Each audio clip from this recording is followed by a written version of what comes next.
Ինչպես է պետությունը ֆինանսավորում սոցիալական պաշտպանության ոլորտի զարգացումը, որքան գումար է հատկացվում մեր երկրի սոցիալական պաշտպանությանը և ինչ նպատակներով։ 2024 թվականին այս ոլորտին նախատեսվել է ուղղել 847.3 միլիարդ դրամ գումար, որն ընձեռում է զարգացման նոր հնարավորություններ։ Բայց արդյոք այն բավարար է ոլորտի հիմնական խնդիրների լուծման և սոցիալական որոշ խմբերի աջակցման համար։ Այս ֆինանսավորումը 2023 թվականի համեմատ աճել է 20%-ով, ավելանալով 141.6 միլիարդ դրամով։ Սակայն պատկերն ամբողջական դարձնելու համար պետք է նշել, որ այն կազմում է մեր երկրի ՀՆԱ-ի 8.4%-ը և պետական բյուջեի ընդհանուր ծախսերի ամենամեծ մասը 24.8%-ը։ Իսկ ով է կառավարում այս միջոցները։ Սոցիալական պաշտպանության ոլորտի բոլոր բյուջետային ծրագրերն իրականացվում են Հայաստանի Հանրապետության աշխատանքի և սոցիալական հարցերի նախարարության կողմից։ Այժմ անդրադառնանք, թե ուր են ուղղվում այս ֆինանսական հոսքերը։ Բյուջեի ամենամեծ մասը 58%-ը կամ 493.9 միլիարդ դրամը նախատեսված է կենսաթոշակային ապահովություն ծրագրի համար։ Ծրագիրն ուղղված է աշխատանքային, սպայական անձնակազմի, շարքային զինծառայողների և նրանց ընտանիքների անդամների կենսաթոշակների տրամադրման,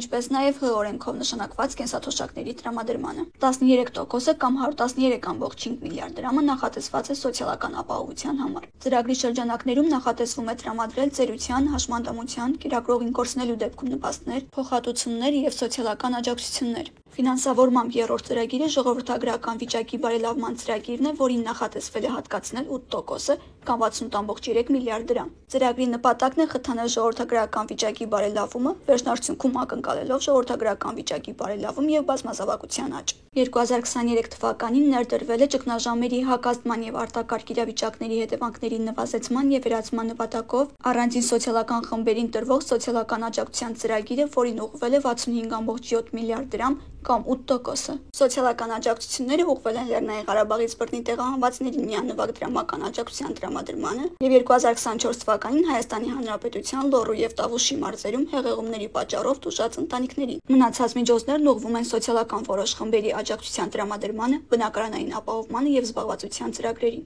Սոցիալական պաշտպանության ոլորտի համար նախատեսված հատկացումները ցույց են տալիս, որ այն շարունակում է մնալ ֆինանսավորման առաջնահերթ ուղղություններից մեկը։ Միաժամանակ ֆինանսավորման աճը և բաշխումը ենթադրում են տարբեր սոցիալական ծրագրերի շարունակական զարգացում և բարելավում։ Այս գործընթացներում կարևոր է ապահովել ֆինանսական միջոցների նպատակային օգտագործումը և սոցիալական քաղաքականության արդյունավետության բարձրացումը։